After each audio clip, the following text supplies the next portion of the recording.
Do you want to create calculations within Excel, but always forget how to do it, have to be reminded, or need a way to remember? Well, let's take a look.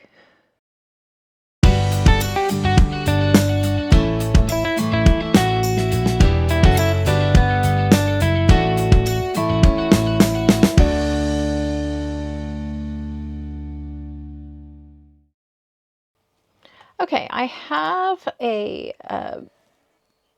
bunch of numbers here, and I'd like to say add them up, or let's just start with two numbers.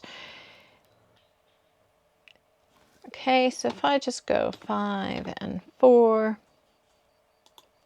and I'd like to add those two, you've got to think of Excel like a giant calculator.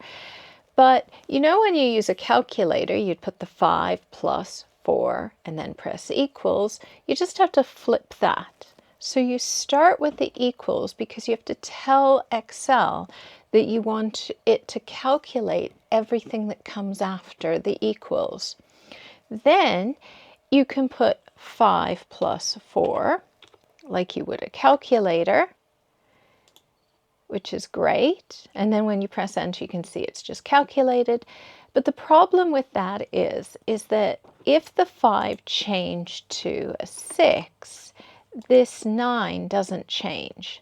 So instead of putting 5 plus 4, what we do is we click on the cell that contains the number that we want to calculate. So in this case, the 6. Then we put the plus, and then we put the 4. Easy. Well, that's great, but what if we had 100, 200 numbers? It would take us a long time. So what Excel has done is they've created something called a function, a word that performs a calculation. Now, these can be really simple or they can be really complicated, like you have some that have lots of different parts to them. I've split them into 3 different groups. I call them really, really simple functions, and then everything else. Today, let's look at the middle group. And one of those is the sum function. Now, these all work the same way, and so they're really great. So if instead of using this, I want to use the sum, again, just like with a normal calculation, I start with equals because I'd like Excel to calculate everything after. And then I use the word that performs the calculation. And this first one, as a lot of people know, is called sum. And you can see as I start typing, I get a list of functions that are available. And I can either click on them or double click to actually use it, or I can just continue typing. Now I have the word, then I have an open bracket, and then you can see it says number 1, comma number 2, dot, dot, dot. The reason why I can have multiple items is because maybe they're not together. They're all over different worksheets. Maybe they're in different cells.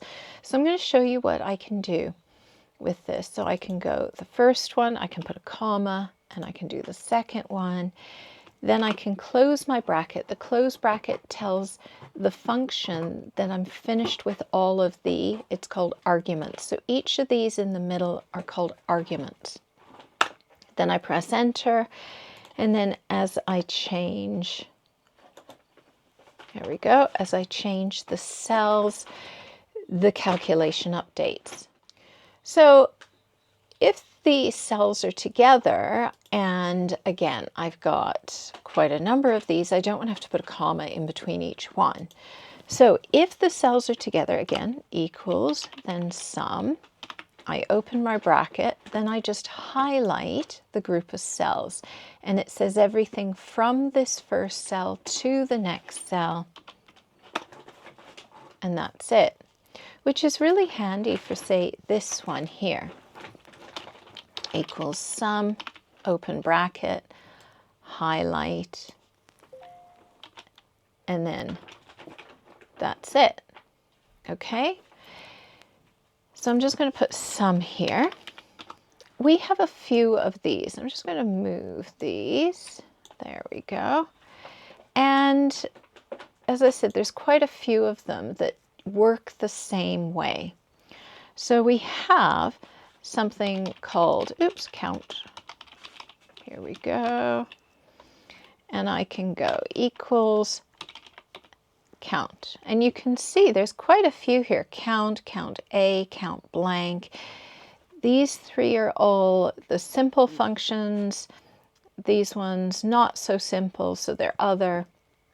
Again, other, cube, set, count. I don't think I've used that one. I've only used probably about 70 or 80 functions out of the hundreds that are available. So not very many. So I'm going to use count, and then you can see it says value to 1, 2, etc. And I can highlight these. But what does this actually do? Well, when I'm creating these calculations, I can use this fx. And the fx explains what the calculation does. It also shows me the arguments, and it just helps me create the function. This one, it counts the number of cells that contain numbers. So these ones are all numbers. Now this can be quite handy because if you have, say you're a teacher and you've got a group of students and you want to know how many of them actually sat the test. Now if they sat the test, there'll be a number in a column. If they didn't sit the test, maybe somebody typed, absent or something, or it's blank. You can then count the cells that have numbers but not text or blanks. So that's good. And also, if you wanted it to count multiple, you can see that one, it put the whole thing in. It sets it all up for you. It also, as you click into each of the lines or rows, it gives you the definition of that row. Okay, I'm just going to okay that. So I have these cells here, 16 numbers. If I then click on my fx, I can then go in and select even more. And you can see that didn't change. Then I've got, and I can use this fx right from the start. I don't have to start typing. And I can go count in here, and it shows me what they mean. So count the number of cells that are not empty. So there we go. And I'm just going to select all of them. There we go. I'm going to move that across here and put count A. Then I had a count blank, didn't I? So I can go in here, put count. There's a count blank in there. It gives me my syntax, so how it's set up. This one, it's not a simple function. This one's even easier because there's only one range. So it just wants to know, say I choose all of this, how many cells are empty. Yeah, so if I deleted, say this one here, now it tells me I've got one. Okay, I also have more of these. So I have highest.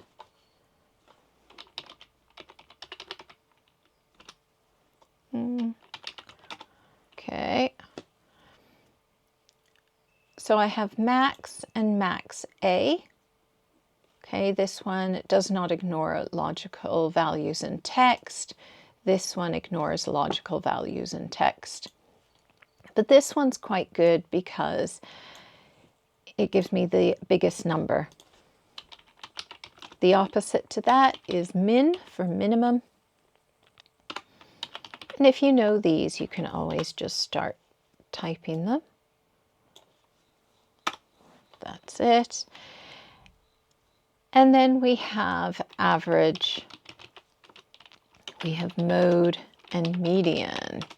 Now there are three different types of averages. You've got the mean, mode, and median, and the average is actually the go. If I go into here, it's the mean, the arithmetic mean. Okay, there we go. And what it does is it adds up a group of numbers and then it divides by the number of numbers if it's added up. And then I can go through and type the mode.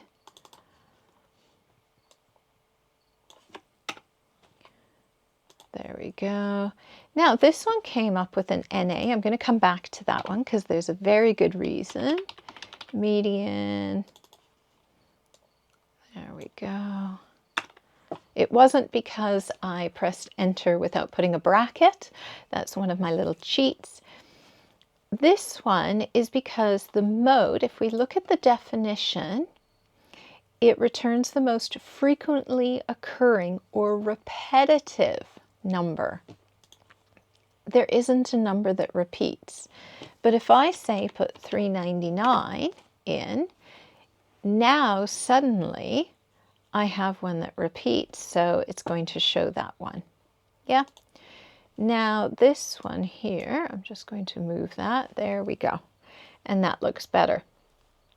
So these ones are all simple functions. There's quite a few more in there. So when you look at this FX button, you can go into, say, all, and this is all the functions that are available. Now, not all of these are simple.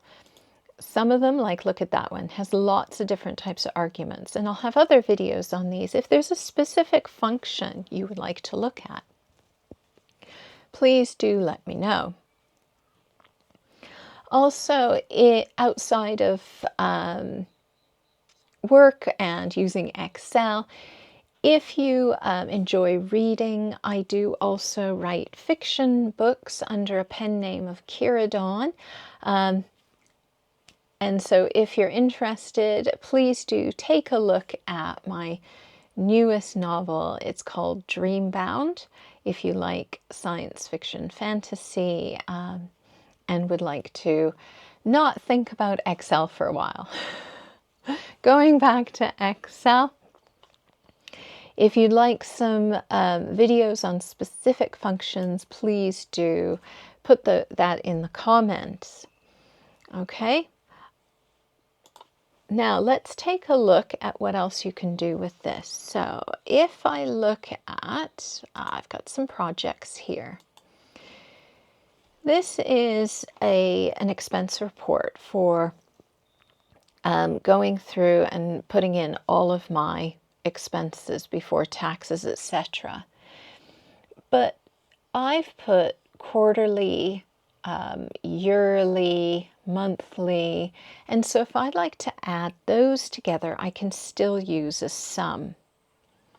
Okay, so what I can do is I can go in and say this is per month, total for the quarter, per month. That would be a calculation. So let's say I've got, I don't know, it's 50 for the quarter, and then I have to go. So this is, say I have quite a number of these. I can do a sum. I only have a telephone in here, so I don't really need the sum.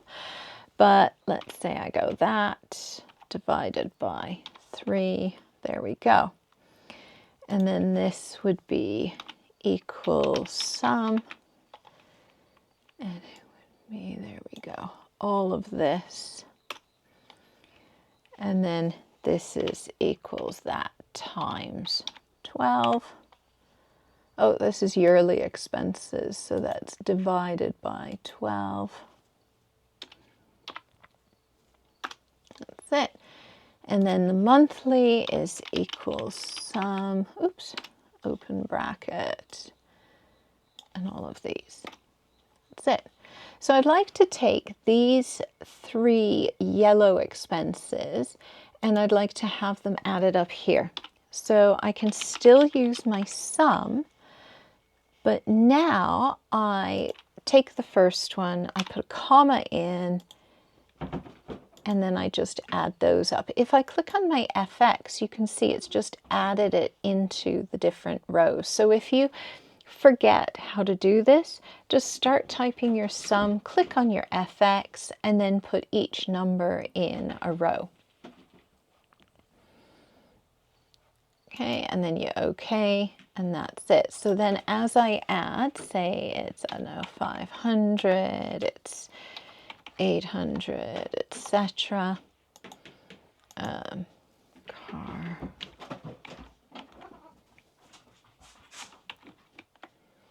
There we go. And then this changes as I need to.